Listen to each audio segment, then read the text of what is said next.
red hot in here.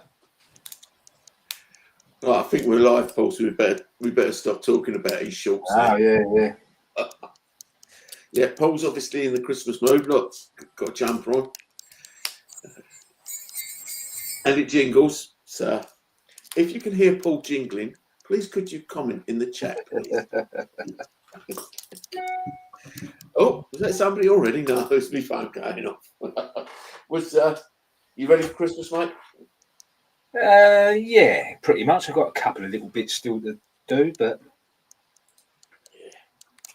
yeah, other than that, I think I'm pretty much there. Well, this time next week, and it'll be over, won't it? I know. Yeah. All that money for 2 days. Say the same thing every year. Yeah.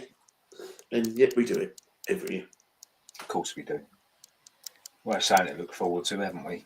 Of course we have. Of course we have. And I suppose we all really love it, though. Oh, God, yeah. You see, what's he My Larry Schultz. Right. Hello, everybody.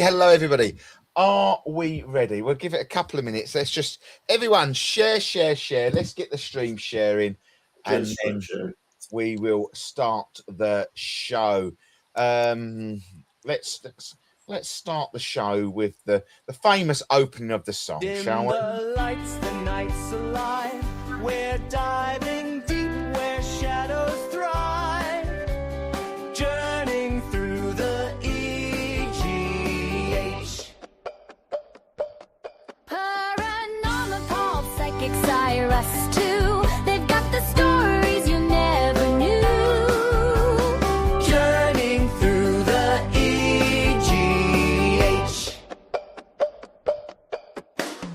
Ghosts and vibes, we're here to talk. Hold on tight, it's a spooky walk. Journeying through the EGH.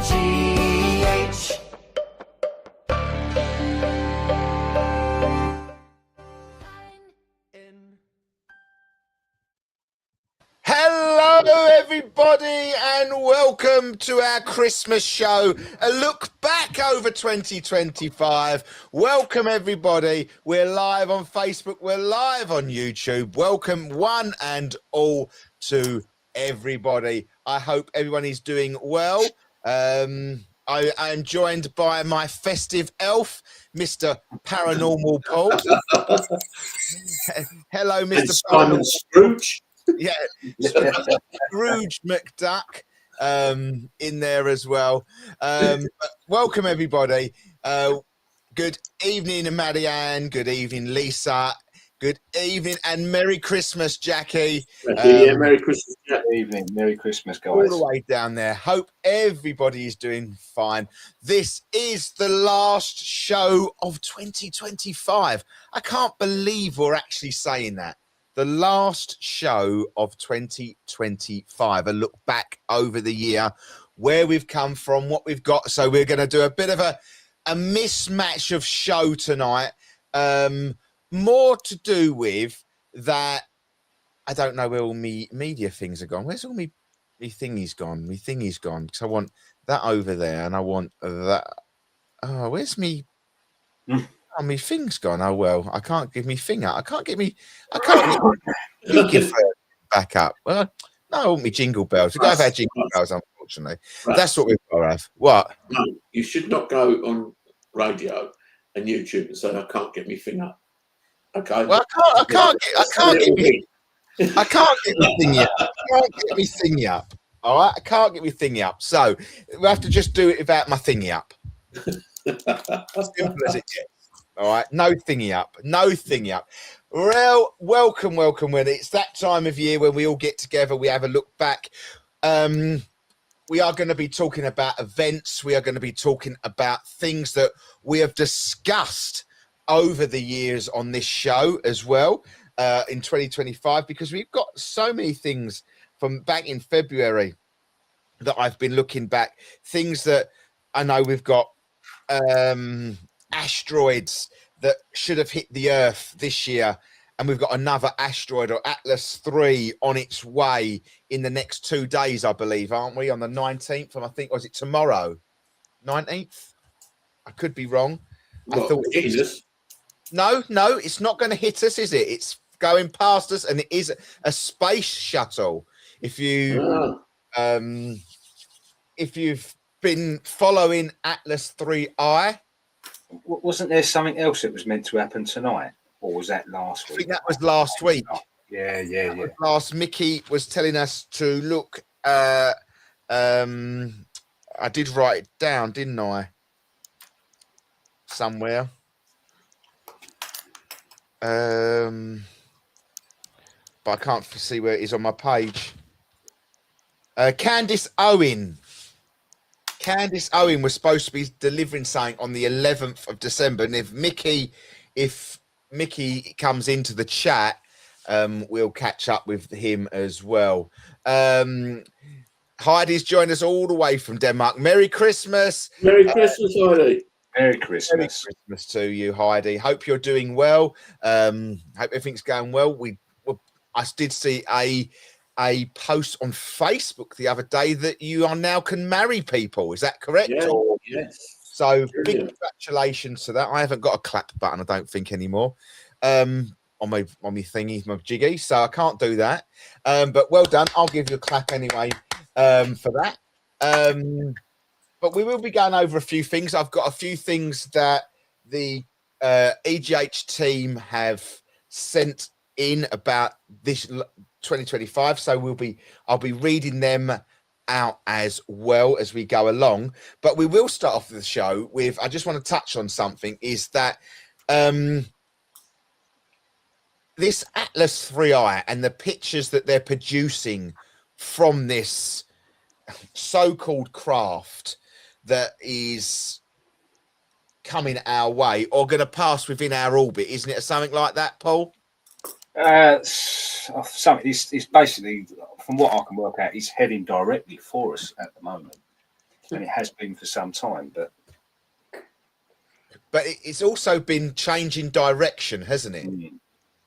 Yeah, It's been changing its planetary projection and things like that. And this has also been documented on big not news outlets, but NASA have also been following this asteroid, which they're calling Atlas 3I, which is an asteroid that is heading. I don't think it's due to hit us, but it is due to pass the proximity of our orbit at some point over the next 48 hours.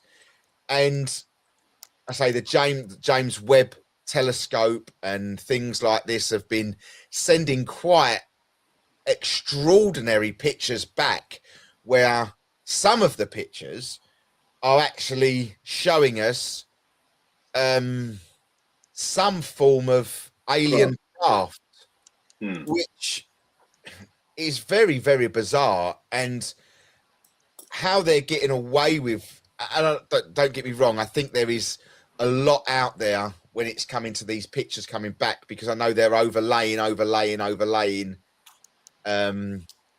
things like that. But I generally do feel that this meteor, let's call it a meteor, because that's what they're calling it for this moment in time. So if It's it's called Atlas 3I then, right? Yeah, It must have been developed and put up there by somebody. I don't know. It must have been launched by somebody, surely. No, they're saying it's extraterrestrial. Right, They're okay. saying it's an extraterrestrial craft, because there is the plumes of energy, or the trajectory that it's producing. It's moving at said amount of speed, but it's producing no wave behind it. it's not the waves in front of it, though, isn't it? Yes, It's yeah. saying. Yeah, it's producing a wave in front of it, which it shouldn't be doing. Yeah. But the big organizations out there are baffled by what this so-called meteor is acting like. And the recent pictures over the last couple of days from telescopes of independent and I'm saying this because it's independent. It's nothing to do with NASA. It's nothing to do with any of the big wigs. These are independent space. What would you call them? Observatories. Observatories. That's the word. And they're actually producing their own pictures on this.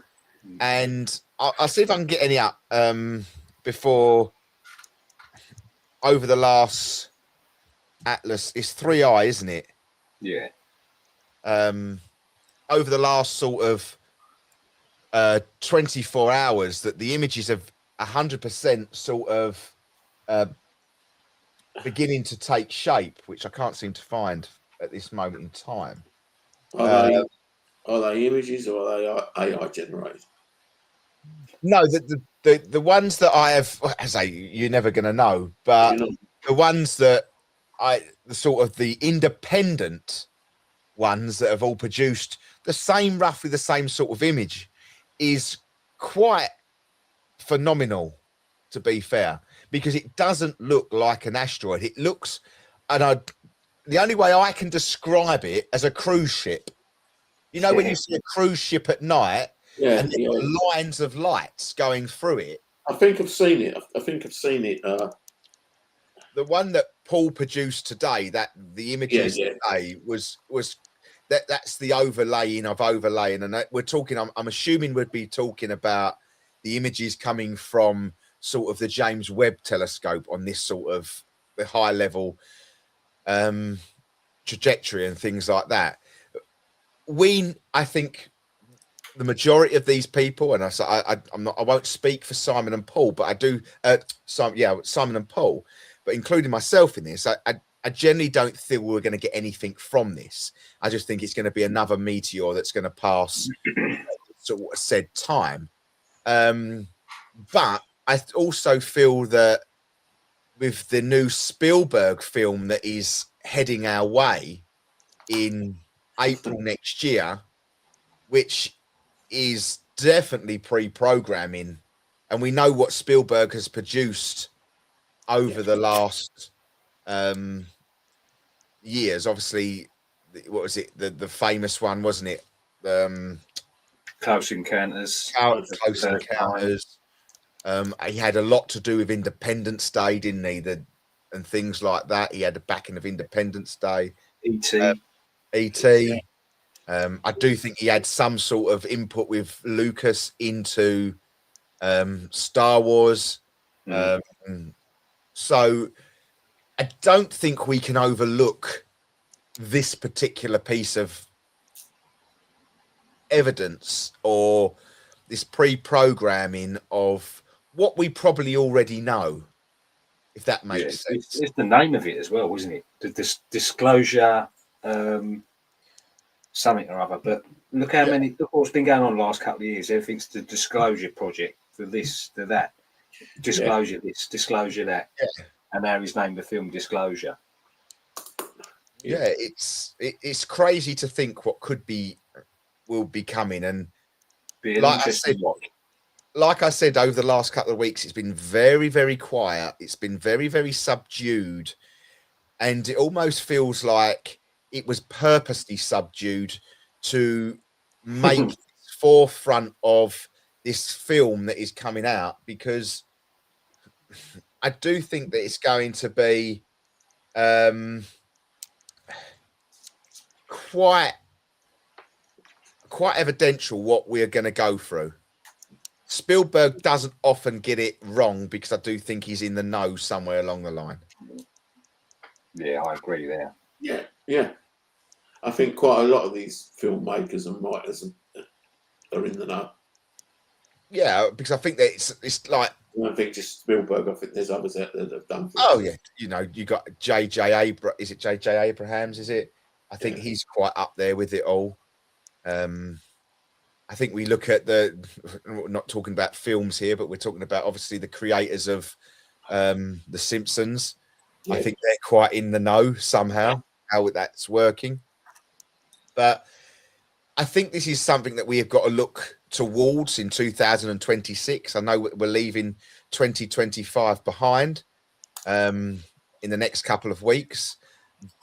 but I think with obviously what is happening with this Atlas 3i and where it all started from, I don't know. With it's a spacecraft because, as I say, we have meteors that. Well, didn't it Yeah, change direction and speed? Didn't it? I think that's originally why they noticed and thought, "Hang on a minute, something intelligent about this."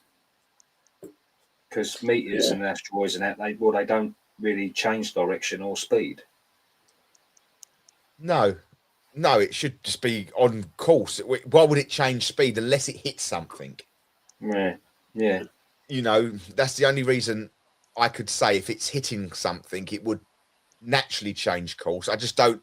They don't least, in my eyes, they don't necessarily release the details that you want to know when they saying it's changed direction and changed course. What is the change in course? What is the direction? If that makes sense. You know, it could be, it changed a degree. You know. Yeah, true. Yeah. So that's what we've got to look at. But we will touch on things throughout the show. Sort of look back, you know, where we've gone, what we've spoke about. But we're also going to be adding events in to the mix. So because we're a cross show, journey through the EGH Paranormal Talk Show, we are a little bit of a cross show tonight. Well, we have been for the last couple of weeks. So it's going to be a bit of something that we've spoken about and something that we do at the same time. So it's a bit of both for everybody. We've got Leonard Logan also joining us. Good evening, Leonard. Am I saying that? Leonard? It is Leonard, isn't it? Yeah. Leonard. Yeah. Welcome to the show. I haven't seen that name before, but I do think I've seen the face before. Jane is also in tonight. So this is going to all our listeners as well that have joined us on events. Yeah. As it's a look back, what was your favourite moment? What was your favourite event of the year? And go from there. All the events that I've received from the team have sort of been via one particular location. So is what I'll do is I'll start off with Sandra. Okay, so Sandra started the messages through. Let me just go through the thing. And Sandra has put West Midlands Police Museum, a new venue that didn't disappoint. We had new guests and hesitantly come on board with me and managed to get a personal message for them. Always great feeling to get a personal message to a guest. Kim and Matt had some fantastic evidence in the cells connected with one of the Peaky Blinders who clearly didn't like Essex people. And that was captured on Matt's recording. If you go back, guys, through it can go onto there and it does say Cockneys on there. Kim also was using her ears and responding and getting some questions were amazing. We were also asked for Babyface, Peaky Blinder, to show himself. He said through Kim he would and be ready. I took a few pictures and by the side of Kim appeared in 2 out of 6 photos. We stayed in the cells for the night and there was a lot of knocks and bangs during the night. What a great venue. Yeah. Which that was from Sandra. So it was a venue that went under the radar, in my opinion, when it come to booking, when it come to getting there. And I think when I got there, it was like, well, this is different. This is not what I was expecting. I thought it, you know, when you walk into this and when you walk into these locations and it says prison, I think your mind automatically defects to something like Shepton. Now, this wasn't too far off of that, but it was very, very smaller. It's smaller and it's probably a holding place. Yes, well, yeah, it was a holding place. Yeah, It was. but prisoners were held there for a length of time. Yes. I second that. I think it was probably one of my favourite events as well. I've got to say it, with the Peaky Blinders, we were getting really good stuff. Well, we all know who we got in there. Well, I don't know.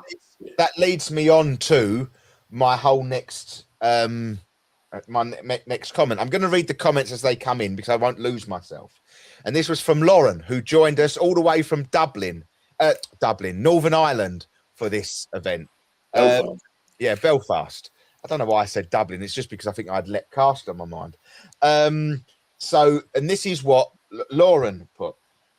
For me, it was when you, Russ, was channeling the voice of Fred West. Your voice and the whole body language changed. Then, when I come back to watch the footage of him on the new Netflix show, you become him completely. Your voice become him, which is a bit unnerving. when you sort of look back on that, and people tell you that. Now, obviously, when I go into some form of chant/channeling, that I don't have very much recollection of what goes on in that time, because I take myself to my happy place and just and I trust my guides and my spirit guides to allow who speaks to me speak and keep me safe. But if Lauren, and I think Andy also says that as well, that my persona, my voice was him. It's a freaky sense of feeling. But if the feeling I got from him, and I say I've got nothing to hide here, that when I was channeling through him, that it wasn't a fear of him. I didn't fear him. He didn't give me the persona of fear. He gave me a persona of calm and collectiveness. And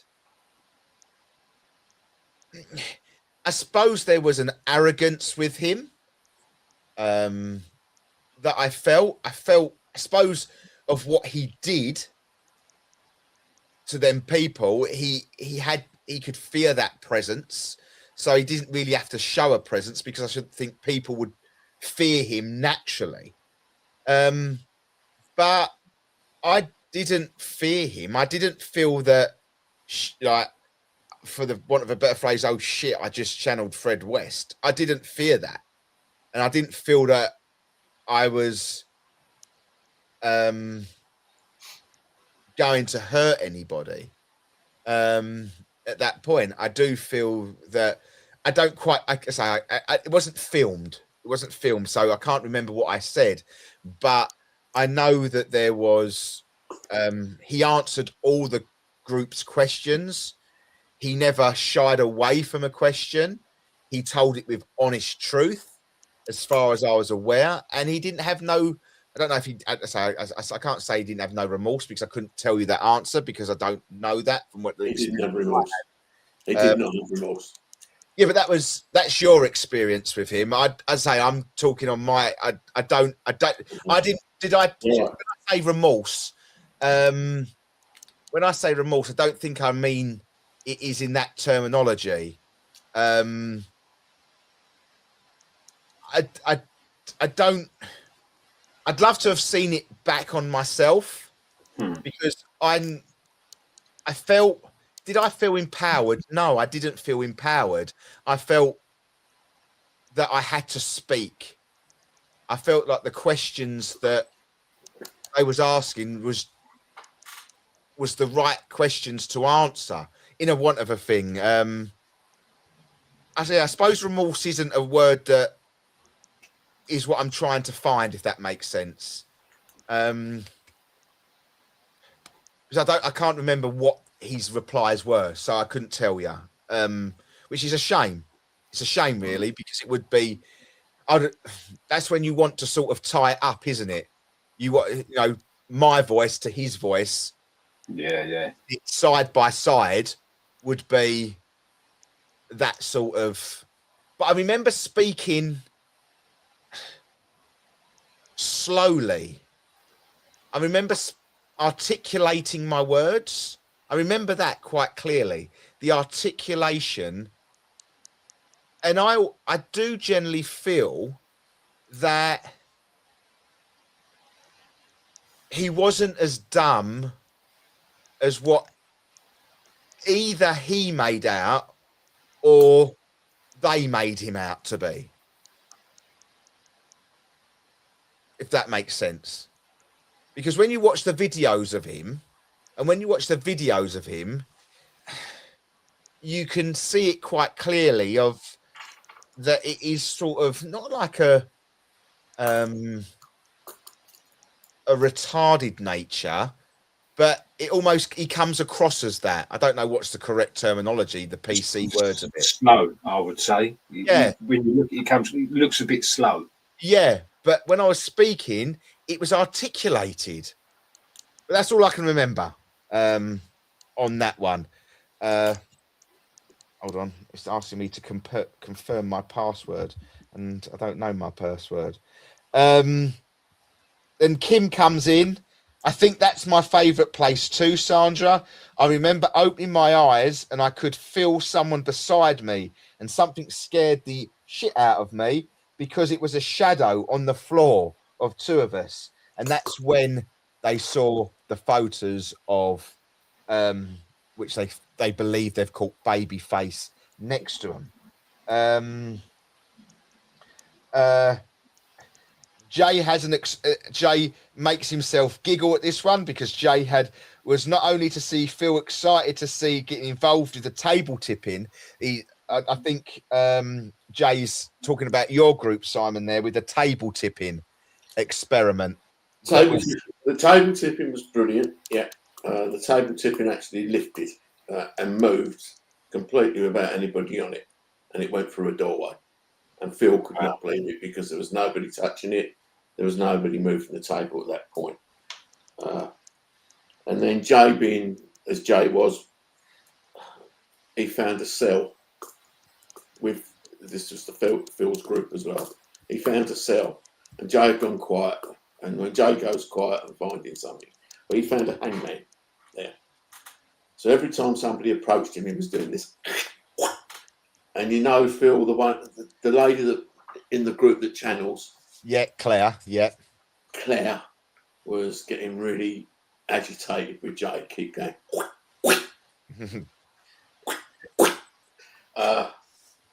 So Phil was getting really annoyed. And me and Jay, at that point, we just couldn't stop laughing. And it is unlike me and Jay. And we were in fits of giggles because every time she was walking up and he was just going, and hence we got a new name of the Chuckle Brothers at that event. But I'd just like to go on because we also got something on Fred West there. Yeah, we also got something on Fred West there. And if you remember, Jackie, Ross and Laura brought their young daughter, and Fred West was out of that cell and after her. That's what he wanted. He really wanted. But we kept him away. And if you know one of the cells there was locked up, that's where Fred West went. And he was very much controlled by Rose as well. Very much controlled by Rose because that's what he was telling me at the time. And I just said, you're not going to get any young girls with us. You go and do what you've got to do, but you stay and you don't come out. Probably because I wouldn't have thought he was there, and it wasn't till later we found out he was there. We went in, picked him up, and the bloke said, "Yeah, he was held there because they couldn't hold him in Bristol." Anywhere else? Yeah, so he was held there for quite a while. But to be honest, that was a bad part of it. But when it was sort of broke, when Jay was, it wouldn't probably appear funny to anybody else, but at the time, me and him were just like, And I think Phil went to complain to Russ, which made it even worse. I say there's I do remember it slightly. I just It was a good one. West Midlands was a good one, apart from getting there. yeah, well that was only you had a trouble getting there. Yeah, because yeah,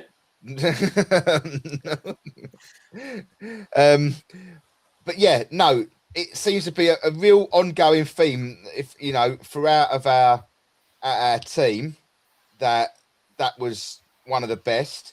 I'm now going to move on to Mikey. Okay, two. He's put two for me, Russ. Both ends of the spectrum. First was the Epping Forest Museum, oh god, yeah. where I was led to a hidden, concealed army patch. I was shown exactly what it was, and it was just as explained. 5 airborne drop zone patch from Amharth issue. First great connection outside of the family. That was Mikey's one. Yeah, And secondly, was the table being pushed and being strangled. Not that you enjoyed it. Me being followed down the corridor. First time I can say I was scared. Well, I'll go back on that one because I think Ashwell was probably my favourite location of last year. Andy, for me, it was Fred West in the police cell, and also his mate from the cell opposite, who kept giving Lauren stabbing pains in her side. Obviously, he nearly took over, but he thought it wasn't going down. He thought he wasn't going down all on Rose. Also, Andy comes in and says he had a great experience at the Purfleet Museum, hanging policeman. The Simon picked up as soon as when Simon walked straight in that building, he had someone straight on him. There is a dark side in that building that we have yet to discover. Maybe when it was good, the event, we get some more answers. Sorry, I'm going backwards and forwards, guys, but I want to get everyone's some, then we can re-go over it. Lisa has put, for me, first best was Epping Forest Museum. The REM pods was going off and giving Simon answers. Then the board confirming the information and giving details, i.e. the army number and who was they looking for.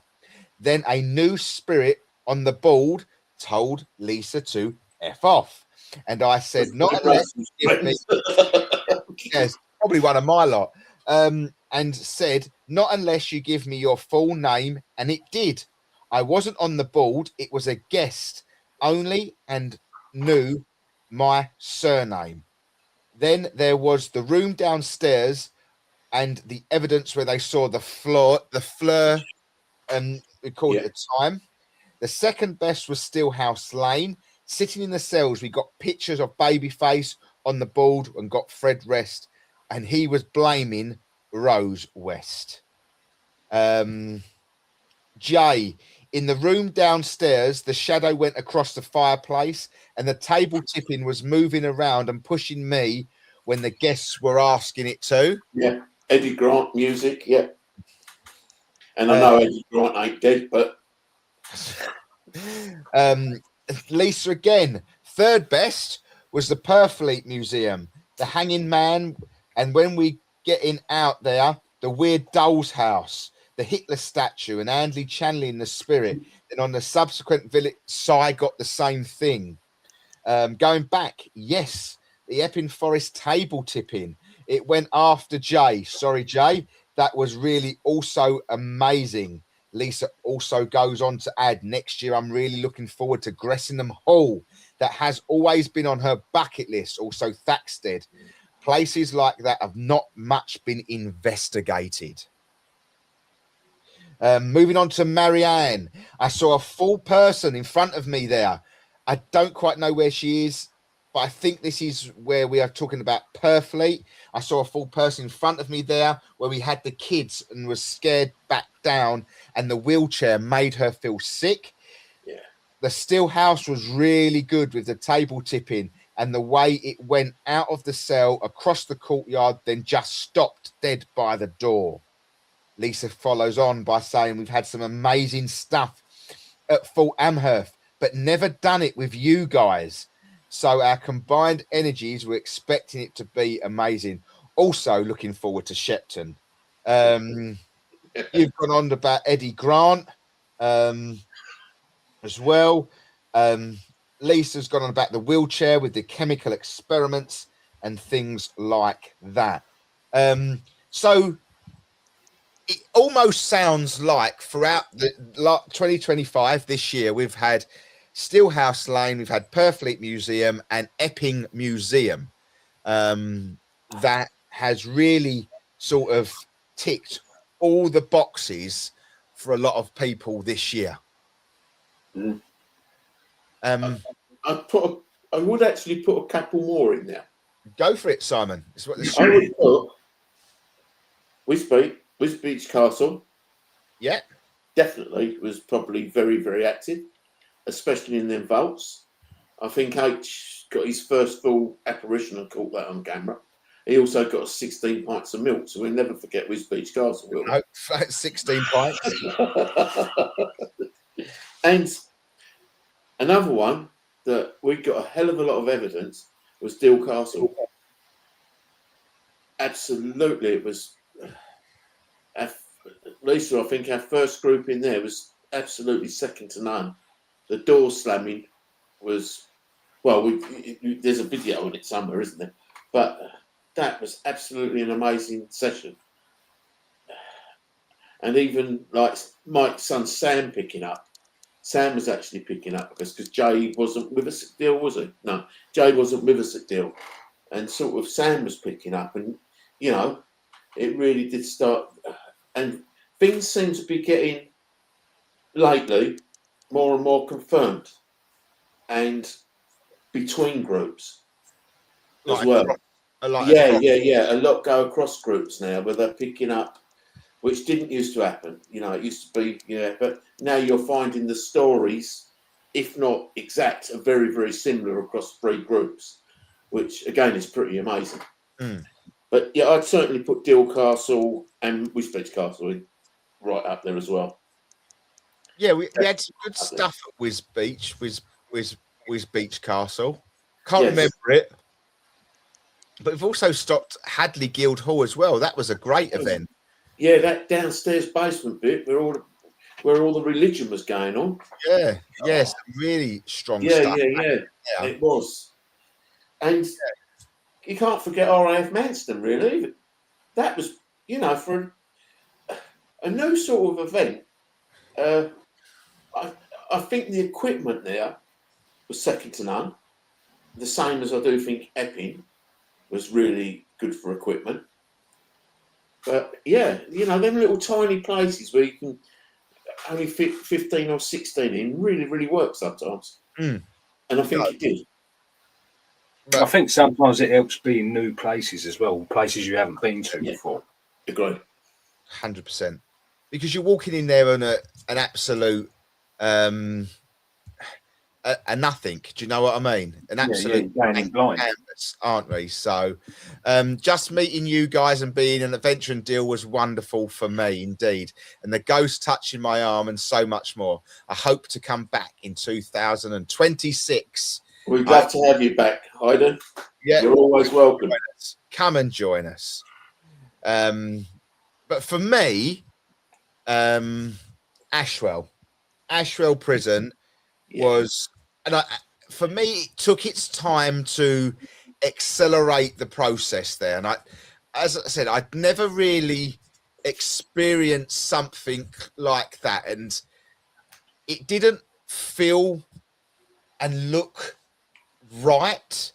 It was definitely a place where you would be looking and thinking, we ain't going to get anything here. You know, we're talking about a prison that shut only probably 5 years ago, I think, or maybe something like that, 2017. No. Yeah, perhaps a bit. Yeah, a it's bit so long ago. I know it was bit 17, further back. 18, yeah. And sort of what was going on. But as Mikey said there, when that table flipped over in that room with no one around it was fascinating. And what we're coming into our 26th year of Essex Ghost Hunters, and that bit of evidence still has wowed me after 26 years. It was the moment that you just go, I really wished Paul was standing in this room with his camera, because it would have been the only place we would have caught it, because of the night vision camera, because no one was standing near that table. No one was standing near that table, and it just flipped over. It just went bang. And the table moved into a position where it had pinned me against the wall. And that was even more bizarre. So yeah, and you could hear it. After that, you could say, like, spirit, move the table with no one's hand on it, and you would hear it go donk, donk. You know where it rocks, you know, you've seen Yeah. and everyone that goes on our events, you know, the green table tipping table, it would rock, and you could hear it going dink, dink. And as Mikey said, even Mikey said to me, we can't go out the way we come in. We physically can't go out that way, because him and Andy were seeing things happening towards us, and coming right close. And even Mikey was getting panicked to get back into the cell. So yeah, Unusual for Mikey, really unusual for Mikey. and for the first time in my ghost hunting events, that when that thing lifted me off the ground, now I'm 15 stone of weight, okay, and that my feet was off the ground, and the fear that went through, and it wasn't the fear of me being strangled. It really was not the fear of being strangled. It was the fear of my throat. It was the fear of not being able to talk and tell Mikey and Andy to put my feet on the ground, because none of them was seeing my feet, because obviously I was up high. Everyone was looking upwards, and I felt it was there. The choke was right on my throat. And when we turned the lights on and the torches was up there, well, the marks was at least 2 foot up the wall of where my feet were. Both of my feet were up the wall. And Wow. to this day now, I even remember Mikey's hand on my shoulder, but he was up. His arms were coming up because he was trying to hold my other arm down. And I remember, I'm just thinking in my head, I'm thinking, if they don't put my feet on the ground, I can't stop this thing from choking me, because it was the fact I couldn't hold my own body weight. And that was the most, I say frightened was, yes, because it was the fear of not being able to tell my team what to do at that moment, by just put my feet on the ground so I can take my own body weight, pull me down. But I couldn't. It was so tight. And I remember banging the wall, just banging, like kicking. Both of my feet were kicking the wall. And I'm thinking, I can't feel the floor. In my head. I did play it down after. I just, it was quite, and I was not expecting it from Ashwell. I was not expecting it from that place, because if you looked at it, it wouldn't give you that sense. Does it? But do you know what I mean by when I say, Simon? When you look at it, it doesn't give you the No, sense. it doesn't give you the sense of Shepton or Shrewsbury or that. But I got the warning signs. You know the warning signs I get. Yeah, I should have heeded them. yeah, but I don't. To be fair, it wasn't anything untoward, if that makes sense. The story. Maybe not in your group, Russ, but in our Yeah. second group, it really was. It followed us round there, and I think we were.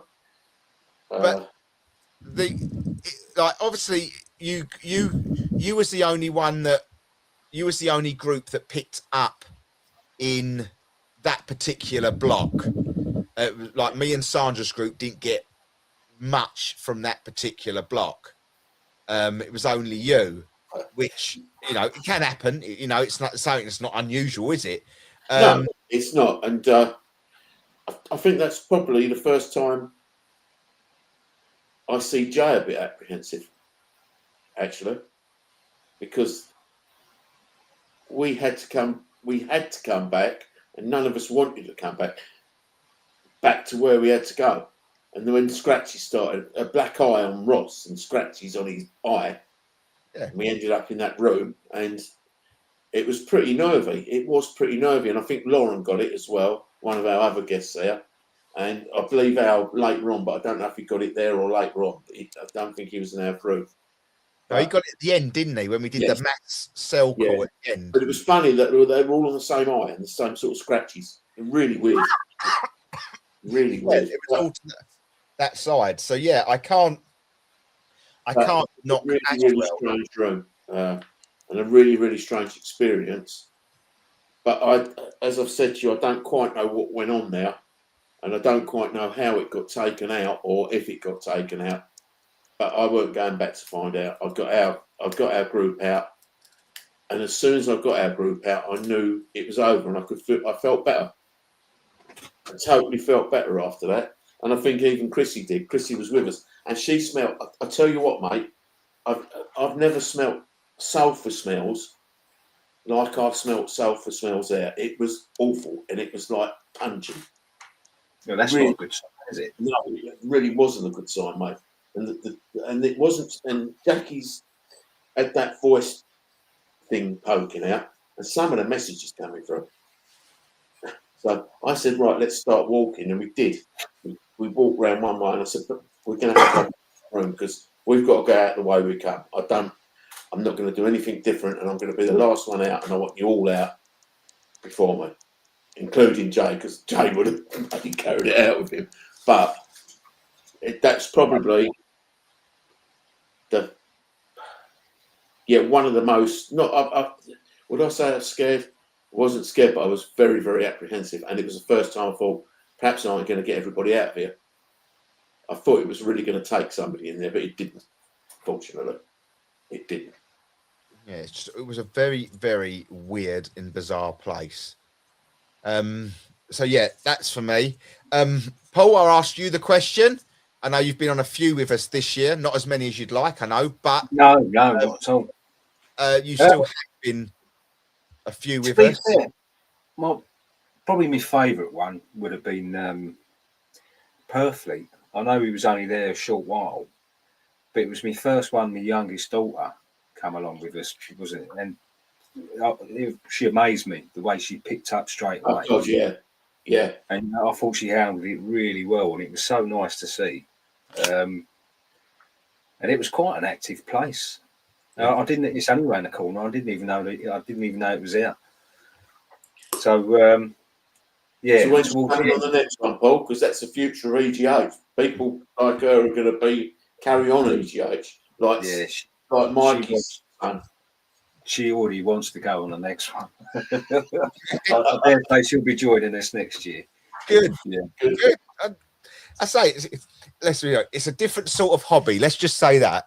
Yeah, You know, definitely. How many people can go around and say ghost hunting is your hobby? Do you know what I mean? It's, what would we have been doing at that age? Let's just think of that.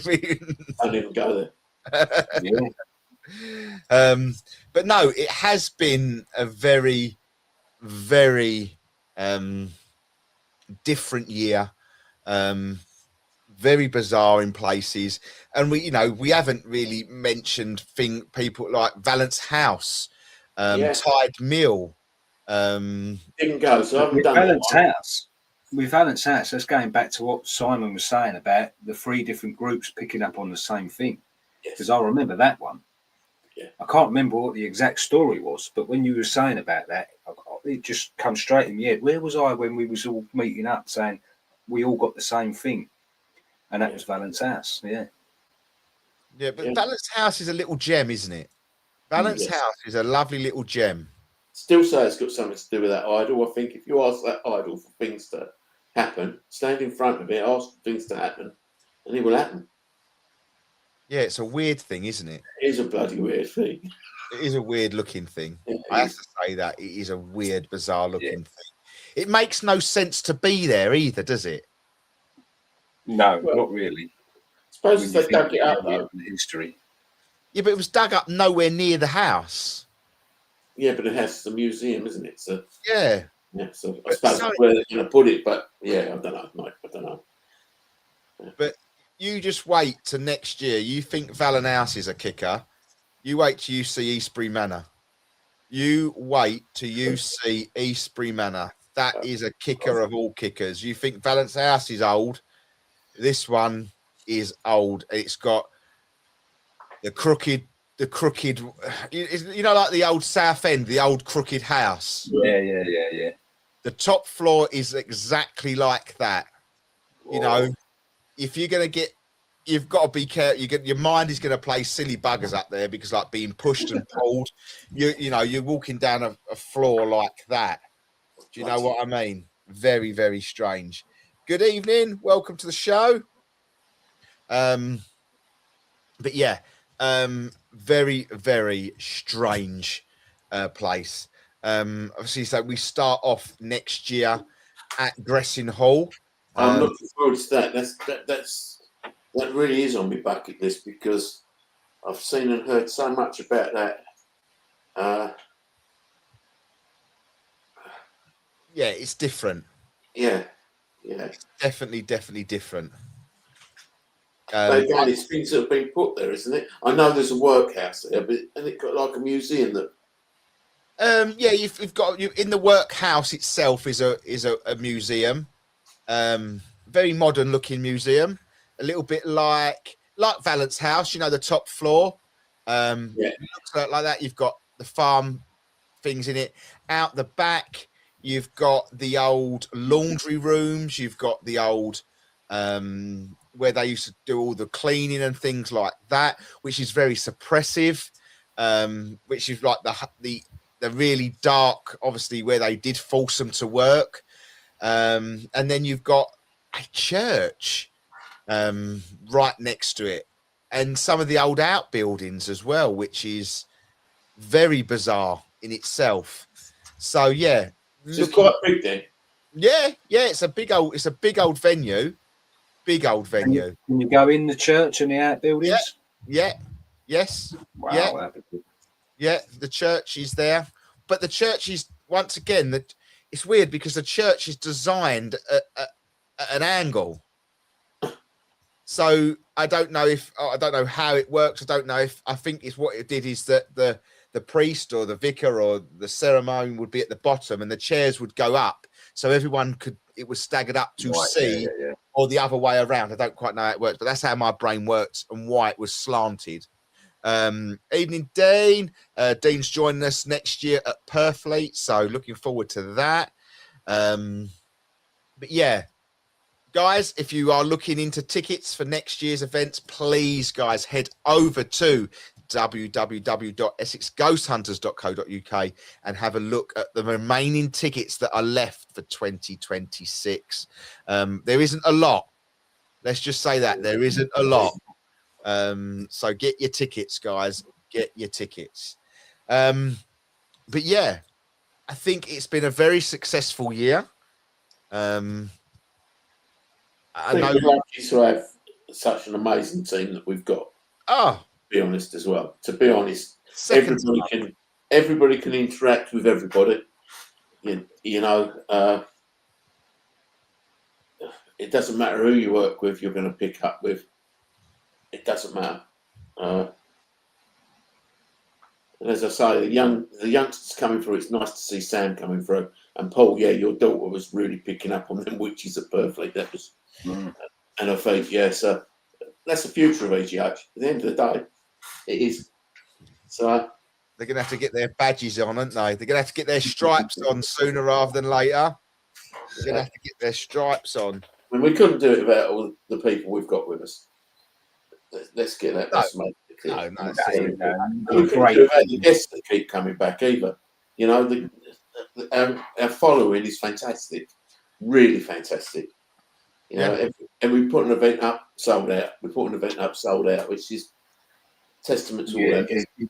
That's so good as well, isn't it? You know what I mean? Yeah. To the point that we've even got to put an extra date in for one of our special events this year somehow. Where we're going to fit it is no one's question, but we've got to go for it at the end of the day. But it's a nice little venue anyway. So, cracking year. And I say, I'll just reiterate whatever Simon's just said there. We couldn't do it without you guys. You know, Paul gets stuck behind that camera, watches it through the camera. Must give yourself eye ache half the time. I'll get so frustrated because I know I've got so much to go through. I just don't know why I don't get much time anymore, you know. And I got the Perfleet one done, but I haven't got anything big enough to hold it, so I can give it to them. And I was like, I've got to get myself sorted. This year, that's my New Year's resolution, to get myself sorted with the bleeding footage. I've got your stick here somewhere. I've got your. That'd be big enough, I think. Although that's 32 gig, I think, isn't it? Yeah, 32 gigabyte. That's huge. Yeah, I'm trying to think what size of ones I was trying to put it on. I've got a 2 terabyte one of them, so I've only got to drop that around one day, and you can upload it to that, so that'd be fine. Yeah. Like that, I just split it into 2. That's all I really need to do, to be fair. Yeah, to be fair, for things like that, it'd be better to put into 2 or 3 segments, so it can go. I can upload it weekly or something like that. Yeah, would be far easier. So yeah. We look forward to them. Do a fantastic job as well. Oh, they must get fed up to the you. Oh, of course they would. Have you tried this place? Yeah, we tried it last year, but you didn't want to do it. Oh. Well, it's got through to somebody because we've had a new booking coming in for Shepton Mallet, whoever that would be. I don't know who it would be, but someone has come in and got tickets for Shepton Mallet. Let's have a look. Jane has booked a ticket to Shepton Mallet. Jane has booked a ticket to join us at Shepton Mallet. Is that Al, Jane? No, it's only a ticket for one. Mm-hmm. I thought she already had one though, Jane, didn't she? I don't know actually. Uh-huh. Total purchase one. No.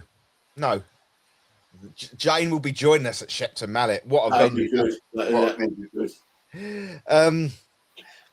But now I sort of want to look at other things that we have spoken about throughout the year on this show. You know, in 2025, it's been really a different year. And it feels like it's going back on itself again. It feels like the agenda's being pushed. So me and Paul, we speak about Project Bluebeam a lot. That was very predominant at the beginning of the year. It seemed to fade away. Was that because of the drones? Yes. Did you? Was it last week I was talking about the drones, Simon? With you? Yes. You've seen a lot of drones, yeah. the last couple of weeks, I say last week, I've seen Yes, it in was. excess of 10 drones. And when was it? What day would it have been? Was it after the show the previous week? I don't know. I'm trying to. I can't remember the date it was, Paul, but you know where I live. And Yeah. if you step out my door, turn and look to your right, that would look you along the line of the A13, that direction, over Cash's Well direction, yeah? Right, yeah. There was 5 or 6 drones in the air circling. Just circling. You couldn't hear them. But I'm looking up and I looked and I thought, that's a low plane. But then I looked again and I thought, that's not a plane. And then another one come into it.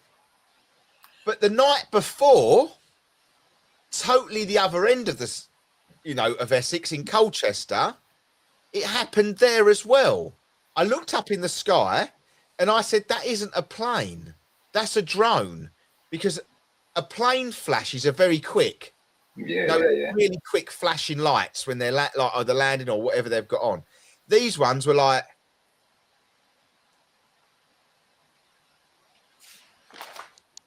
and this one was going low across sort of the Colchester area, and I thought that's a drone, but it was a one-off. It was one singular drone. I didn't think too much of it, but then the following night, it was like 6, but I couldn't hear them. So they're either too far away, but yeah, that freaked me out a little bit. But that started off the year with the drones, didn't it? And with like for me,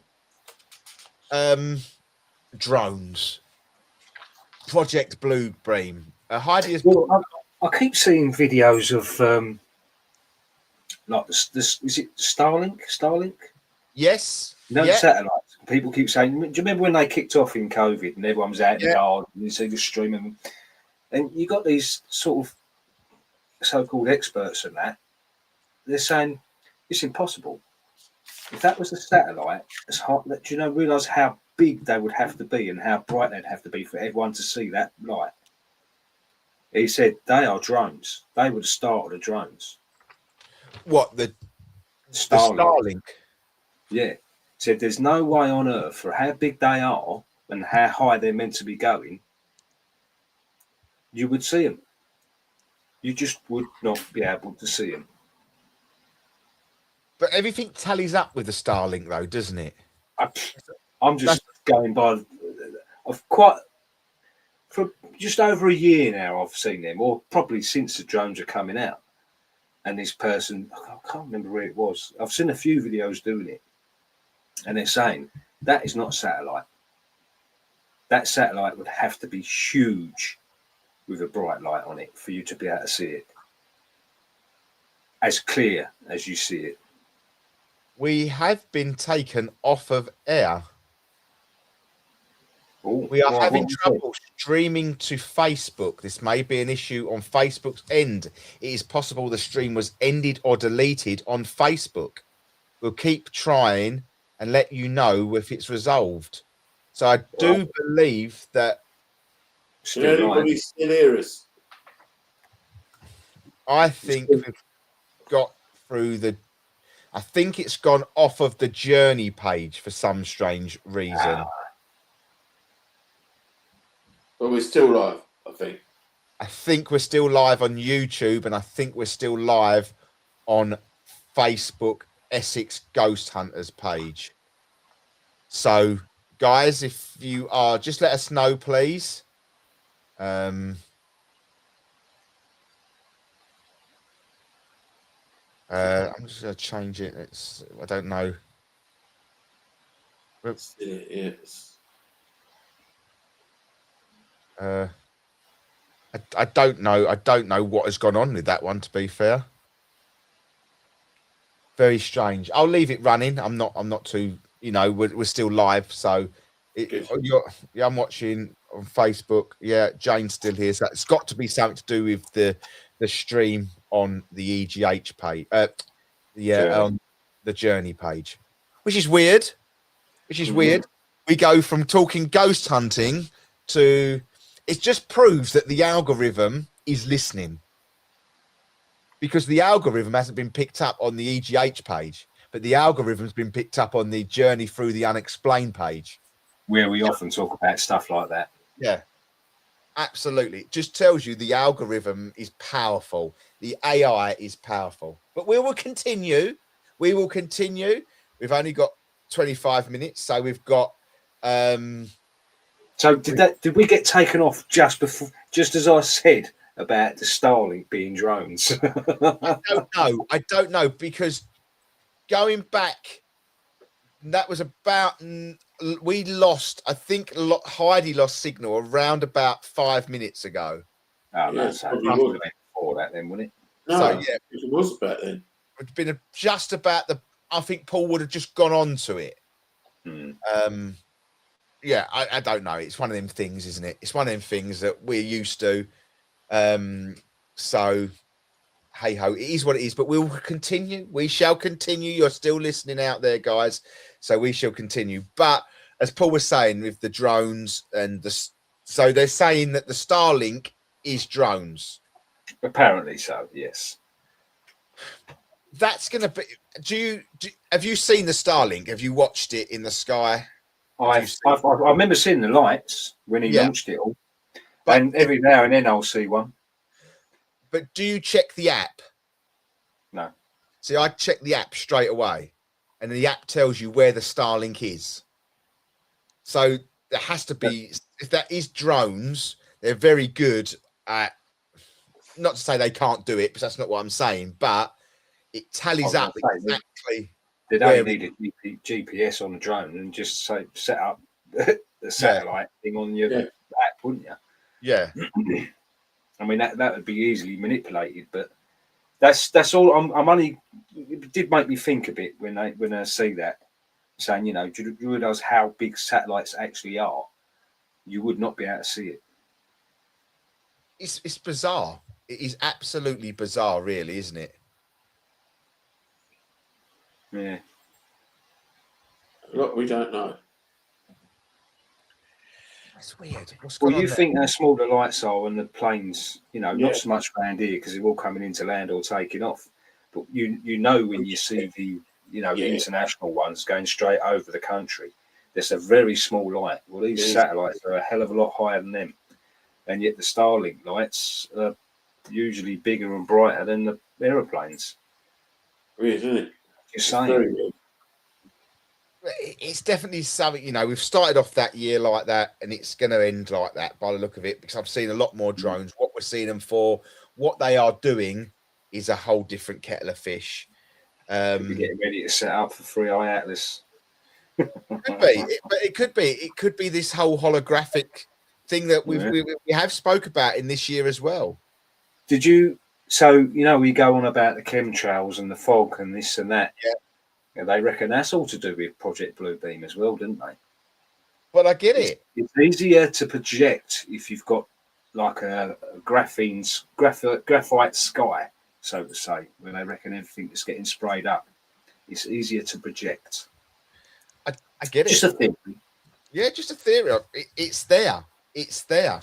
Can any of you remember anything that you sort of would like to talk about on previous shows, or things that we have crossed with? Obviously, we've got some dreadful things that have happened, and we have to touch on the Charlie Kirk incident throughout the year, where you can't say anything without being labelled with things.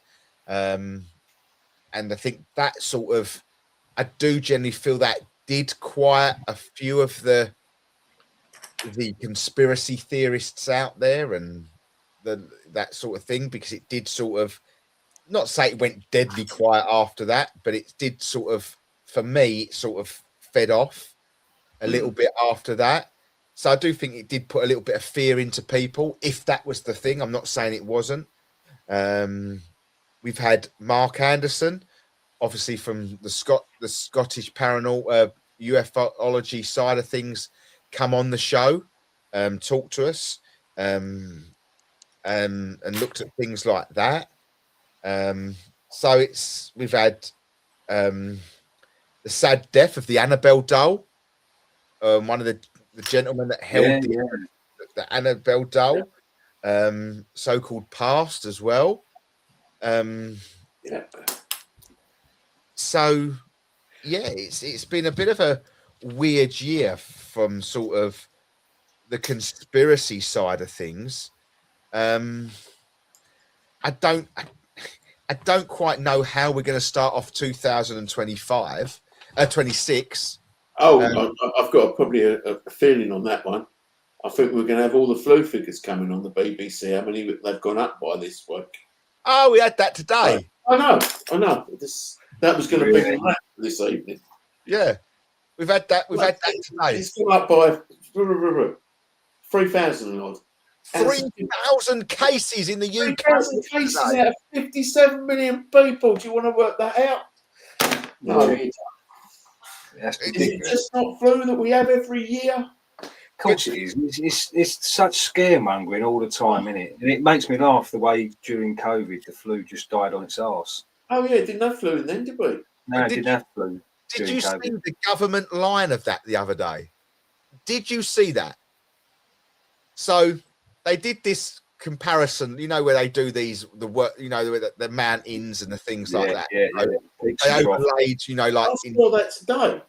Did you see that? Like, so in 2020, COVID was up here, and then in 2021, COVID was a little bit lower. In 2000, a bit lower than that. And along the bottom line, right, it said flu, no cases until 2024. A little peak come in at 2024 and 25. It's right up here, and I'm like, how is someone sitting there justifying this? But people believe it, Russ. They're probably they're probably a little bit down on their flu vaccines being taken. They are, because But people then- don't want vaccinations anymore. Yeah, but then all they've got to do is go into the nurses and doctors and see what percentage of them are actually vaccinated, because you'd be well shocked. 3%. 5. It's gone up to 5%. 5%. It's gone up to 5% now. Yeah, And these are people that know what they're talking about. So what does that tell you? exactly. they see it day in, day out. Yeah, all this scaremongering. And I think the last flu jab I ever had, the only one flu jab I ever had, was probably about 30 years ago. And the company paid me to have it because they said it was going to be really bad flu. Well, I tell you what, they put this jab in my arm and I was ill for probably 2, maybe 3 weeks. Yeah. It was to stop everybody going off sick, and everybody that had it When was I'm off sick. for about 3 weeks. It's crazy. Isn't it? It is crazy. It is crazy. And So that's probably how it's going to start the year. How it's going to end, I've got No, no I'll idea. make you right there, Si.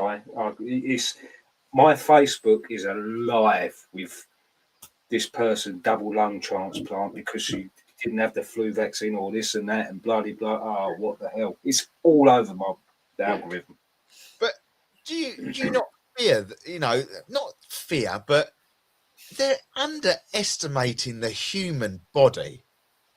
And this is what my worry is. This is what my concern is.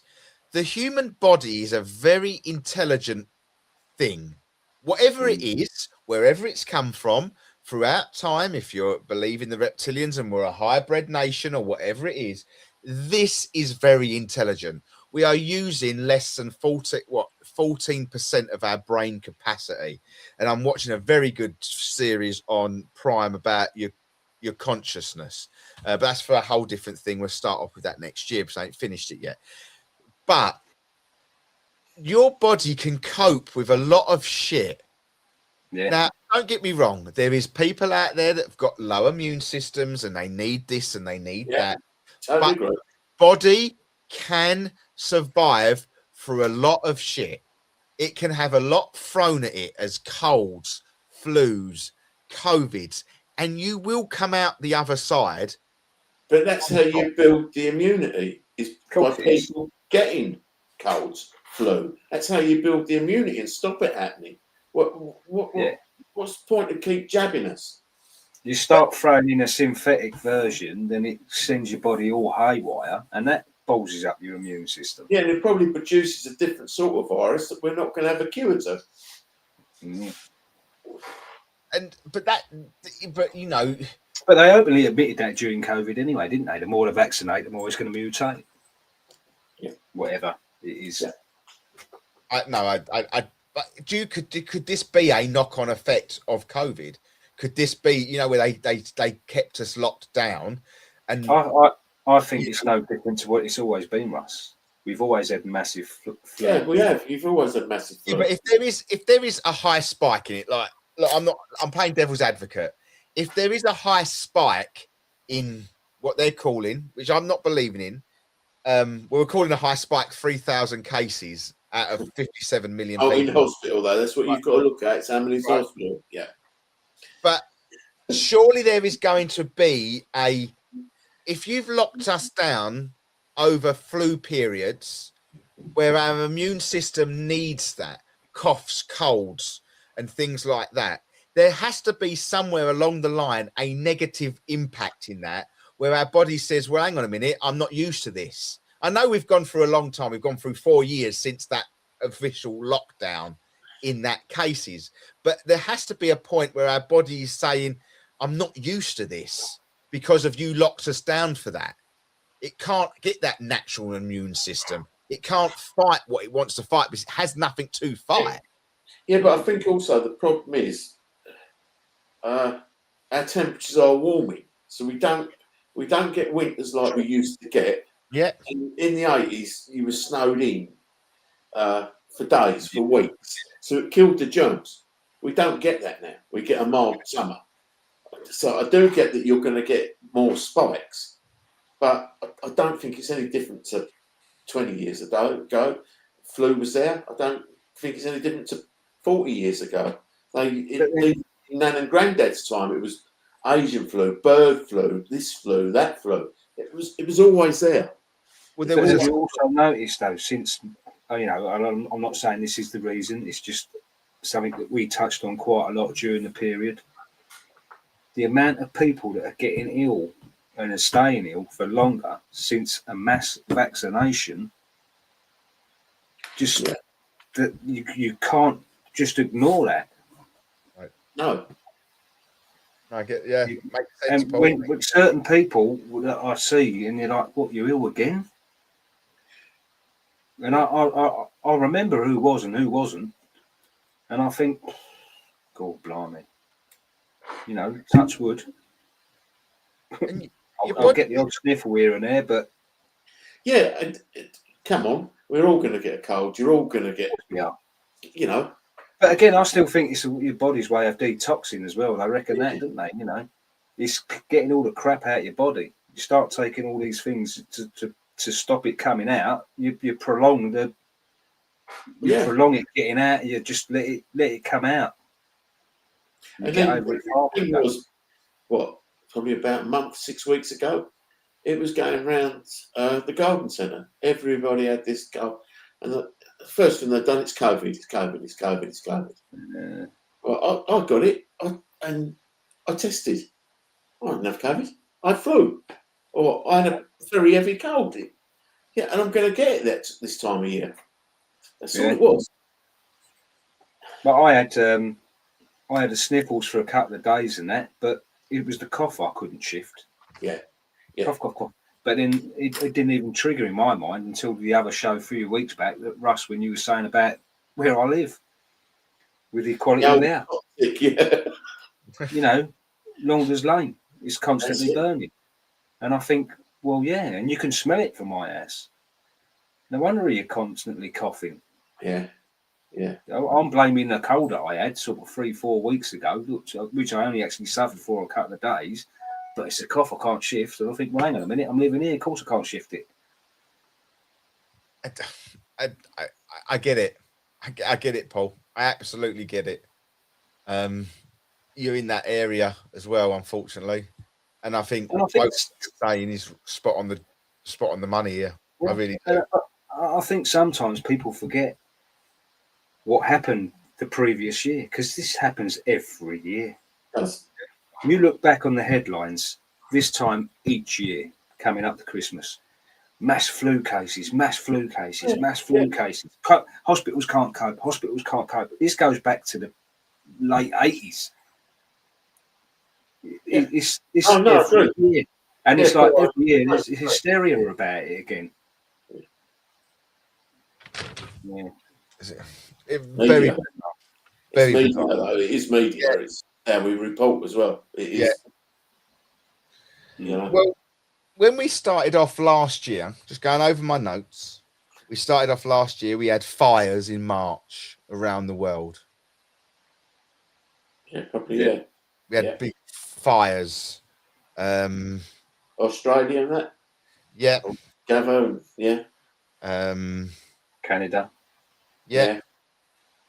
The Pope. America. Yeah. I must think something. The Pope must have died or something like that. I don't know. Yeah. And we was talking about JFK. It was in May that we joined the shows together. We got loads of things that we should. Annabelle Dole, the death was in July 17th of the Annabelle Dole. Where's this year gone?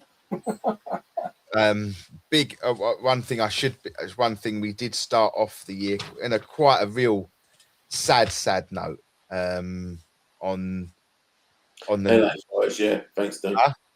LA fires, it was, yeah. Thanks, Dan. Yeah. Yes, but we started on the 9th of January. The 9th of January 2025 was the sad news that Carl Wall had passed away. For anyone who followed this show throughout time, this is where it all started on Pulse Talk Radio. I know it was before that he passed just before Christmas, but no, we couldn't release the information until we got the information, so that was released there.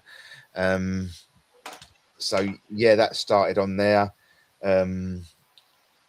Yeah, lots of things that the conspiracy things that we've talked about, Bermuda Triangle, the ozone layer. Yeah. So what are we going to start off the? Are we going to start the year on a positive? Oh, always on a positive. Always. Nice. You've got to, haven't you? You've got to. But the media won't. So we've got to be aware of. I wonder what we've got. I would say this year up. The first show after we'll look at what obviously Bubba Vanga has said, and see where we go from there. We'll see what. Did any of the predictions come true this year? Let's have a look for. Right, Bubba Vanga. Bubba Vanga. She predicted a war in Europe. That was already going on, though. It's been going on, for 4 years? Yeah, I'm just going with she predicted Yeah. war. Alien contact was expected to make the first contact with extraterrestrial life. We could still tick that box. New energy, a supernatural, seeming clean, limitless energy source was to be discovered. A medical breakthrough. There'd be a new currency. Natural disasters in earthquakes, including the west coast of the US. High particulates of fires that will erupt. Certain economies will collapse. I mean, to be fair, a lot of that sounds pretty accurate. That was all this year. Yeah, that's what she predicted for this year. You had volcanoes going off left, right, and centre, haven't you? Nostradamus. Let's see what he. That's what he predicted for 2025. He predicted fireballs from heaven suggest major asteroid approaches. A cosmic event. Cosmic events, fireballs from heaven, So I've read that geopolity, great powers clashing, the rise of a new superpower, economic and social turmoil, prediction of widespread financial collapse, plague in England, a return of an ancient plague, and feared some link to work shortages and ongoing issues. An aquatic empire, a mysterious leader rises from the sea. Potential leading the floods of a new world order. There'd be an Amazon devastation. Yeah, they're just very sort of linked things, but that's very weird, though, isn't it? Very, very weird that we've just spoke about a flu type case, and all of a sudden a plague in England, a return of an ancient plague. You know, but bury your dead. Put a cross on the door. Yeah, we'll have fucking red crosses on our door. But it also goes along the lines of Simon said it in a couple of shows over time.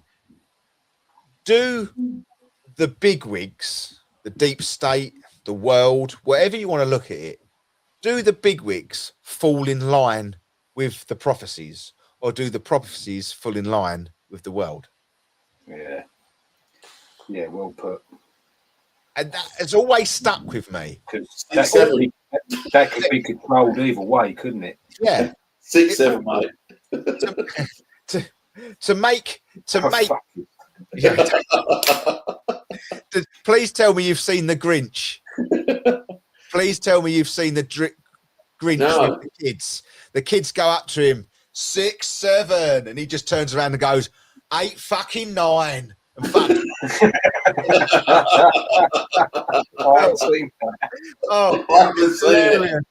It's the way. It's the kid's face and the parents, because it just goes 8 fucking 9 and just turns around and walks off. Sorry for bad language, Facebook. I do apologise, but I had to do it how it was.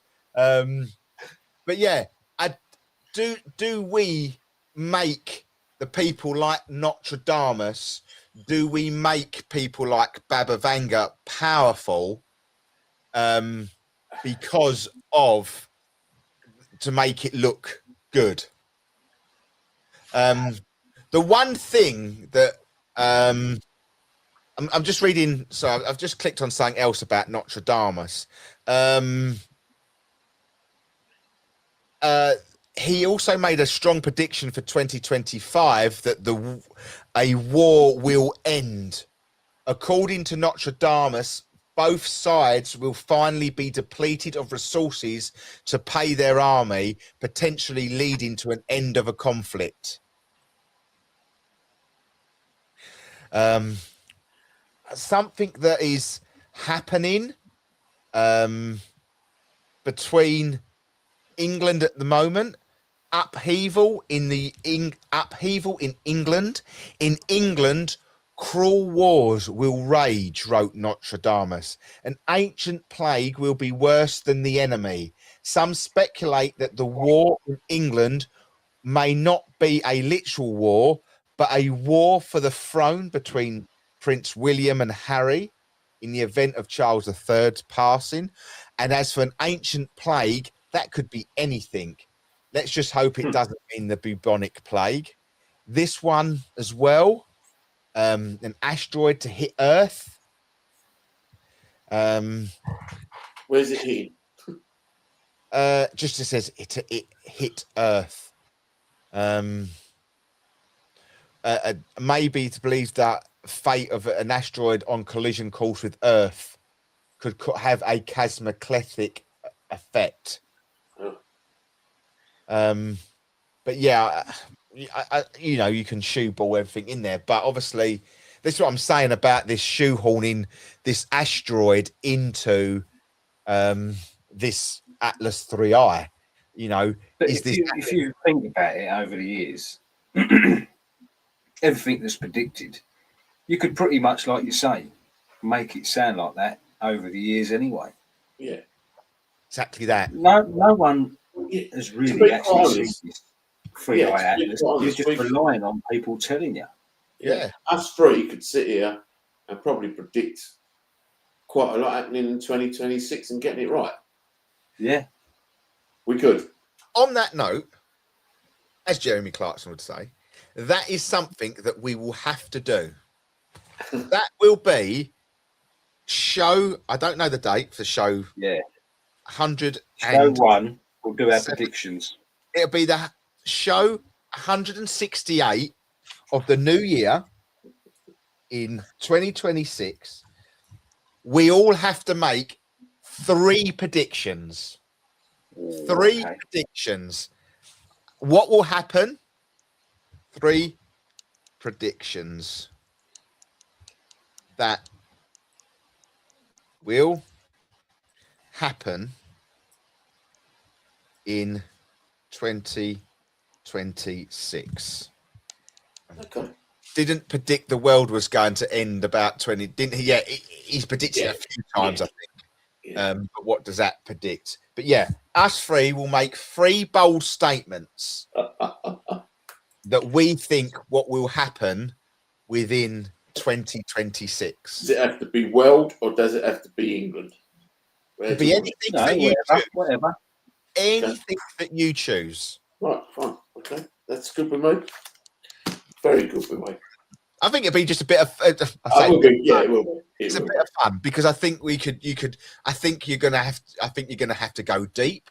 You're gonna have to go morbid. You're gonna have to go things that people might not want to hear. So yeah, very very interesting. And it's over left for us to say it is the end of the show. It is the last show of 2025, guys. Thank you for all our watchers, listeners. I can't say it to our Journey friends because we've been taken off the air on the Journey page. be. But I will do a separate video for you guys and just say a big thank you to you for that as well. But thank you for all your support. Thank you to every single one of you that tunes in, books events, pops to the shop. You Ask know, us questions. yeah, it's been an up and down 2025, but we've all got through it. We've all ticked that box.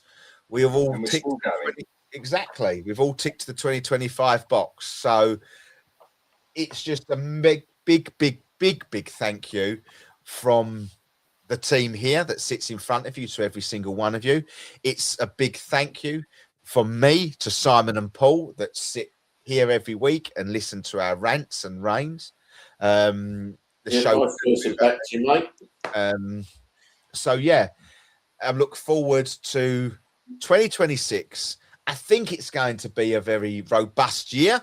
Let's just hope that we make it to 2026 if Free Eye Atlas doesn't land and doesn't come to fruition. But no, it's left for me to say is take care, everybody. Have a very, very Merry Christmas and an absolutely fantastic 2026 to all of you. Yeah. Merry Take Christmas, care. everyone. Merry Christmas. Stay safe, and we'll see you all next year. Next year.